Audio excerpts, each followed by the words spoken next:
gente traz as novas atualizações sobre o caso das joias sauditas entregues ao governo Bolsonaro. A ex-primeira-dama Michele Bolsonaro admitiu hoje que o segundo kit de joias que entrou ilegalmente no Brasil chegou ao Palácio da Alvorada. A fala acontece após uma reportagem do jornal O Estado de São Paulo sobre Michele ter recebido esse segundo lote em mãos no final do ano passado. Vamos ver o que disse a ex-primeira-dama. Essas joias que chegaram no Alvorada foram joias masculinas. Então, estou me associando ao primeiro caso quando eu falei que eu não sabia, não sei mesmo.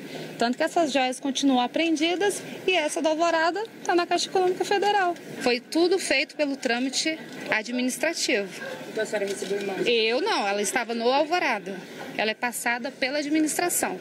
Mas não entregaram nas mãos da senhora? Não, ela estava no Alvorada. Eu morava onde? No Alvorada.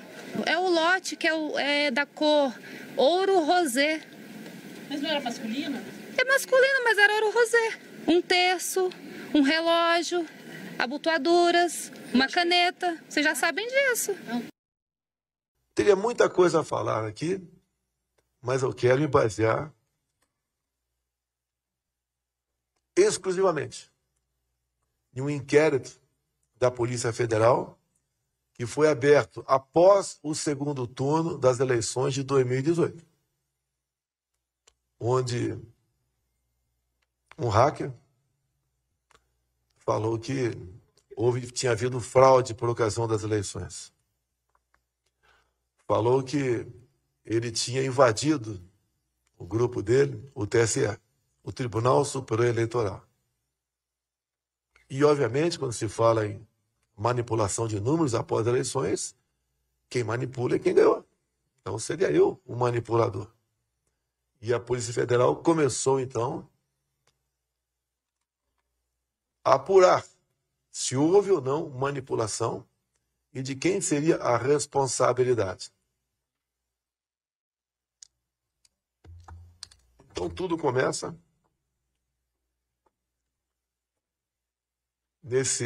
nessa denúncia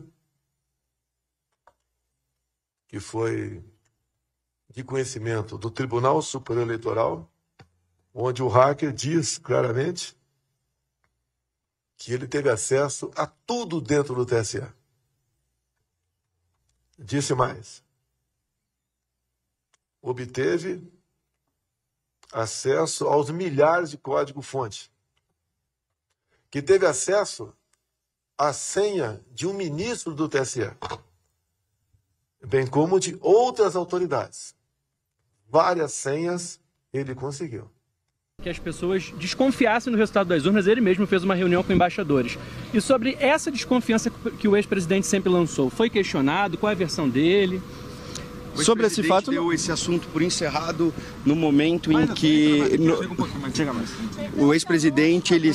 Meu nome é Daniel Tesser, faço parte da defesa. O ex-presidente, ele consignou que é uma página virada às eleições de 2022. A partir do momento da derrota, ele fez uma transição e no dia 30 de dezembro ele deixou o país para as férias, que ele não tirava 4 anos. Então ele respondeu todas as perguntas? Respondeu as perguntas que foram formuladas referente ao objeto do inquérito. A PF fez algum questionamento sobre o presidente ser possivelmente o autor intelectual dos ataques de 8 de janeiro? Porque isso é falado no inquérito do Supremo. Dos ataques de onde? Dos ataques do 8 de janeiro. De ser possivelmente o mentor intelectual que aconteceu. Ele repudiou os ataques. Ele postou no próprio dia 8, às 9 horas da noite, na sua página no Twitter, uma declaração de repúdio aos ataques, que ele ratificou no depoimento de hoje, inclusive. Houve questionamento sobre isso? Não. Ele, em algum momento, ele falou que ele continuava... Ele, em algum momento, manifestou que ainda duvidava das urnas, da sua capacidade de ter umas eleições claras? Não era objeto do depoimento de hoje. O presidente, conforme o Dr. Paulo disse, reitera toda e qualquer disponibilidade para voltar aqui à PF quantas vezes for necessário. O presidente fez questão de consignar o depoimento de hoje. As eleições de 2022 são páginas viradas para ele. Isso está 2 vezes no depoimento de hoje. O presidente reiterou, condenou a condenação dos atos ocorridos aqui em Brasília no 8 de janeiro. Condenou. reiterou a condenação. Em relação à minuta encontrada na casa do Anderson Torres, houve alguma pergunta em relação a isso? E qual foi a resposta do ex-presidente? Não era o objeto da questão, e se questionado, se intimado, se convocado a prestar novos depoimentos, a defesa, bem como o presidente... Não houve essa pergunta. Não houve. Em relação ao caso das joias, o presidente tinha a versão do presidente e ele de fato orientou que os ministros e demais servidores fossem retirar as joias na alfândega em São Paulo. O senhor está de frente da maior autoridade do assunto, que é direito alfandegário. O doutor Daniel cuida disso como poucos no Brasil. Vai fazer a linha do tempo dos dois presentes. Vamos deixar muito claro, eu vou fazer apenas o preâmbulo. São 2 kits, o masculino e o feminino, para que todos entendam. O doutor Daniel vai fazer a linha do tempo de cada um deles. Os kits entraram... Lógico. Vem pra cá, passa mais. Lógico. Os kits com as joias, eles... Eu não... Volta aqui. Tá. Os kits com as joias foram recebidos pela comitiva que estava na Arábia Saudita em outubro de 2021. Na entrada no país, como vocês viram veiculados até em todas as redes, em rede nacional, em todos os veículos, quando da entrada, deixaram o tenente Soeiro com o que seria o kit feminino, que até então eles não sabiam o que eram. Os kits vieram fechados, não foram abertos. O almirante Bento, que era então ministro de Relações Exteriores, de Minas e Energia, ele colocou um kit na mala dele, na mala de mão dele, e os outros kits que tem outros presentes, como café, perfume, tâmaras, outras coisas que foram presenteadas. No momento em que a comitiva estava deixando, que eles foram abordados pelo emissário do príncipe, no momento que eles estavam deixando o hotel, tá? Quando o Soeiro chegou, o que estava com o Soeiro foi retido, porque são de alimento, Anvisa, mapa, você não pode entrar com alimentos no país, e o kit feminino ali estava. Quando abriu o kit feminino e o Bento volta, ele vê ali a questão e naquele momento ele acha que é alguma coisa, inclusive na época que ele cita ali para a primeira-dama, que não era, porque era um presente para a presidência, né? Aquele kit é apreendido em outubro de 21 e o masculino é liberado. Na verdade, segue caminho junto com o Bento. O que acontece? Aí tem uma linha temporal importante, porque todo presente que chega via protocolo, quem recebeu da comitiva tem que mandar para o GADH, o GADH faz a classificação do produto. Gabinete Adjunto de Documentação Histórica. Que separa se personalíssimo, como os depoimentos que vocês já devem ter lidos pelos funcionários que são funcionários de carreira, não são nomeados pelo presidente e o presidente não tem nenhuma ingerência sobre eles.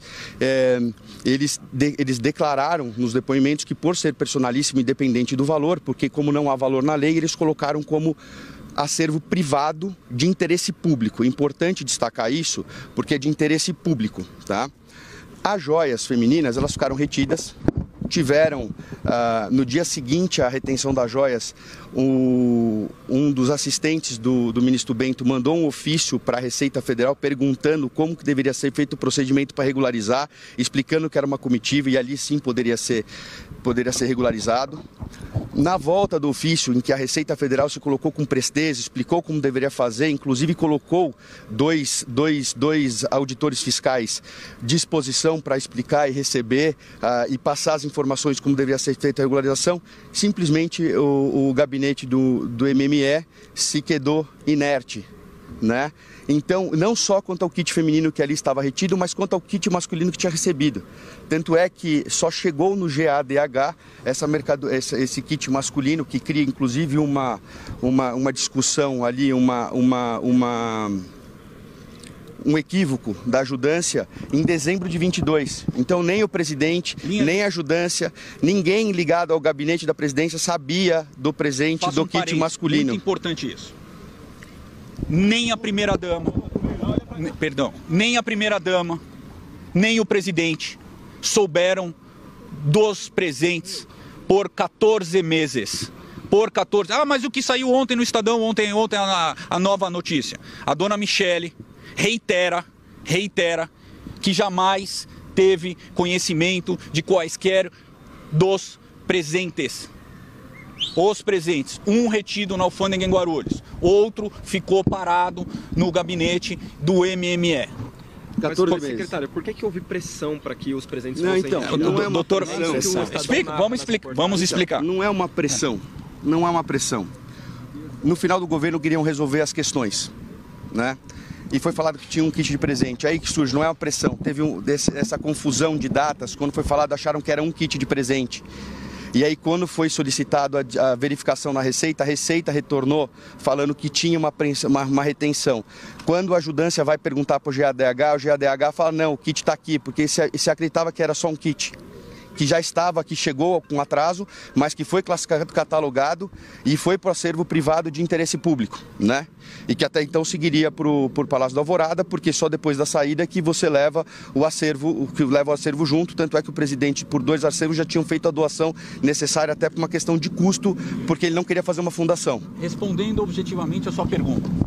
Quando o presidente soube disso, 14 meses depois, o presidente demanda ao seu ajudante de ordens, Mauro Cid, veja se existe alguma possibilidade, algum caminho de regularizar referidos presentes. Referidos presentes já haviam sido dados como perdimento pela inação findo os 90 dias. Dr. Daniel pode explicar o conceito de perdimento. O que acontece é o seguinte... Depois que ficou inerte, segundo ofício, em que a Receita se colocou à disposição e explicou o procedimento, ela é obrigada a fazer um auto de infração por inércia, porque chama abandono de carga. Essa mercadoria ficou lá, eles comunicaram naquele momento que era, a Receita até aguardou um pouco mais para poder fazer o procedimento, só que por uma questão óbvia e legal, ela é obrigada a dar o perdimento depois de passado um prazo. Passado o prazo, foi feito um auto de infração de perdimento de bens, em que se coloca abandono de mercadorias, ou seja, a mercadoria chegou e ninguém tomou nenhuma atitude e está nesse interregno desses 14 meses. Tá? E aí o SOERO é intimado, porque você não tem como fazer o auto de infração sem ser pelo CPF do passageiro. O passageiro que ali adentrou era o SOERO que participava da comitiva. Nesse momento, o SOERO recebe o auto de infração, ele tem 20 dias para fazer uma coisa simples, informar que ele tem interesse na carga e fazer o procedimento que a Receita gostaria que fosse feita, que é protocolar, já que não teria tributação de toda forma, já que é um presente para a presidência da República. Mas então a culpa é do bem? Não, a gente não está colocando culpar ninguém. Nós estamos só apontando os fatos. Vocês perguntando, estão respondendo sobre os fatos. Nos cabe determinar, reafirmar. E aí, nesse ponto, como ninguém fez nenhuma defesa e não chegou também nem ajudância, nem ninguém do gabinete da presidência, a questão... Você pode abaixar um pouco? Estão pedindo. Não chegou a informação? Eu não passo. Aí correu a revelia. Entendeu? Então é o seguinte, é como se a gente chama de correr em albis, correu em branco. Ninguém apresentou impugnação, ninguém apresentou nada. Então a mercadoria foi a perdimento e passando a perdimento, a mercadoria passa a ser um bem público. E passando a ser bem público, o que foi orientado para a ajudância é fazer uma incorporação de bens apreendidos que é permitido por lei. Foi só isso. E uma última questão, como é que foi parar na fazenda do ex-piloto Nelson Piquet? Porque tem também numa reportagem recente do Estadão, de que parte dos presentes foram lá destinados e ficaram lá... Parte não, todos. O acervo do presidente se encontra armazenado temporariamente na fazenda do Nelson Piquet. Por quê? Porque o presidente decidiu, quando o fim do mandato, muitas coisas a serem resolvidas, o presidente não tinha nem casa, não havia decidido nem a casa onde ele ia morar, e haviam itens, quantos centímetros cúbicos de 195 metros cúbicos. Assim, é muita coisa, são 4.000 camisas de futebol, inúmeras, presentes variados, que exigem um espaço bastante grande. Então, logo, a ajudância se estruture de forma mais ordenada, será remetido para um outro lugar, tão seguro quanto, com o armazenamento adequado, a temperatura adequada, toda a logística propícia. Respondendo ao seu ponto de inúmeras tentativas de retirada ou não retirada, o presidente demanda uma única vez ao seu ajudante de ordens, a fim de regularizar potencial mercadoria, a fim de evitar um vexame internacional. Um presente de chefe de Estado dado ao governo brasileiro jamais poderia ir a leilão por inação de quem quer que seja. A primeira-dama vai prestar depoimento também, já que ontem... Não foi intimada, não tem intimação, não tem previsão e a gente não vê motivo para que ela seja intimada. Até porque o fato que foi colocado, foi ventilado ontem na imprensa, ela não é um fato controvertido. Aquele kit masculino esteve na posse do presidente e, por iniciativa da defesa junto ao TCU, foi lá depositado. Então, assim, é incontroverso que estiveram na posse disso. Isso nunca foi um ponto controvertido. De forma uníssona, todos os depoimentos de todos os ouvidos que a defesa teve acesso convergem, sem exceção, a que nem o presidente, nem a primeira-dama souberam por 14 meses da existência desses presentes, quer seja o masculino, quer seja o feminino. Explica que Doutor Paulo, queria voltar para o inquérito. Calma, Isabela. Pois não. Pois não. Uma pessoa normal, quer dizer, que não é presidente nem nada, vai numa visita de Estado, recebe vários presentes do governo. Isso não é, tipo, imediatamente já declarado como presente?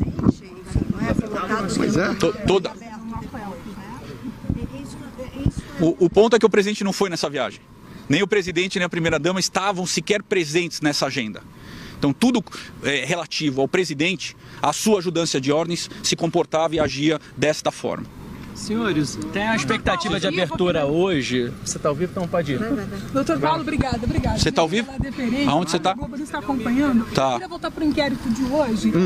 Eu acompanhei por mensagens a primeira fala, o senhor argumentando que o presidente apagou o post que fez no dia 10, poucas horas depois. O fato é que ao longo de todo o governo do presidente, mais especificamente na reta final, o ex-presidente Bolsonaro sempre defendeu a possibilidade de fraude, sempre questionou o processo eleitoral, ou seja, apesar dele ter apagado esse post específico, este sempre foi o entendimento do ex-presidente. Olha, sobre esse post, tanto a postagem foi acidental que ele não fez nenhum comentário em cima desse post e apagou logo na sequência. O presidente, quando saiu de férias, ele tratou a eleição como página virada. Então, em momento algum, você vai encontrar alguma declaração dele declinando que a eleição tenha sido fraudada. Em momento algum isso é falado. O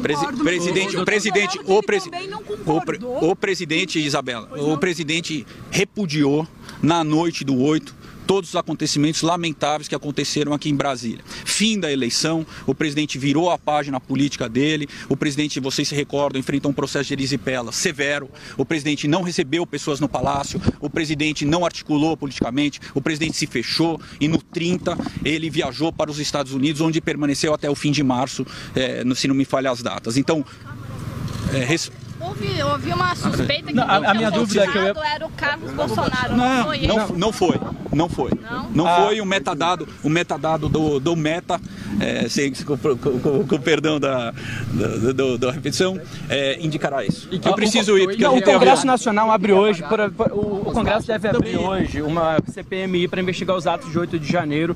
Há uma grande expectativa de o presidente Bolsonaro ser convocado em algum momento. Vamos esperar para ver o que vai acontecer. Vamos esperar para ver o que vai acontecer. Obrigado. Valeu. Daniel Tesser e Paulo Amador da Cunha Bueno. O presidente falou no depoimento. Valeu.